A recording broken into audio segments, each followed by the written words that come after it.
நாங்கள் வீட்டுக்கு 3 பசங்க. நான் மூத்தவன், எனக்கு கீழே 2 தம்பிங்க. அடிதடினா 24 மணி நேரமும் அடிதடியாக இருக்கும். ஒரு கட்டத்தில் எங்கள் அப்பா பார்த்துட்டு மயிலாடுதுறையில் நாங்கள் படித்தோம். அங்கேயே ஒரு ஹாஸ்டல் பார்த்து எங்களை வந்து அப்படியே அவர் மனம் கனத்து போய் சொல்கிறாரு, கஷ்டப்பட்டு தான் உங்களை வந்து இந்த ஹாஸ்டலில் சேர்க்குறேன், இங்கேயாவது ஒழுங்காக இருங்க அப்படின்னு சொல்லி 2 பேரும் சேர்த்து விட்டார். ஸ்கூலில் இருக்கும்போது தோணுது, இன்றைக்கி சாயந்தரம் நம்ம வீட்டுக்கு போக முடியாது, பஸ் ஏற முடியாது, ஹாஸ்டலுக்கு தான் போகணும் அப்படின்ட்டு. நானும் என் தம்பி அந்த மொமெண்ட்டில் ரொம்ப ஒத்துமையாக ஆயிடுறோம். ஒரு லெட்டர் எழுதுகிறேன் எங்கள் அப்பாவுக்கு.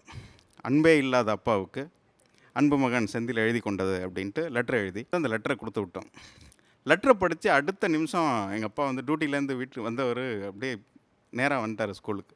கூட்டிகிட்டு போய் ஒரு கடையில் வச்சு பரோட்டா வாங்கி கொடுத்து அடின்னு அடித்து வீட்டுக்கு கூட்டு போயிட்டார். நாங்கள் வந்து ஹாஸ்டலில் ஒரு நாள் அப்படின்னு அதை பின்னாடி ஒரு கதையாகவே எழுதினேன். ஒரே நாள் தான் ஹாஸ்டலில் இருந்தேன்.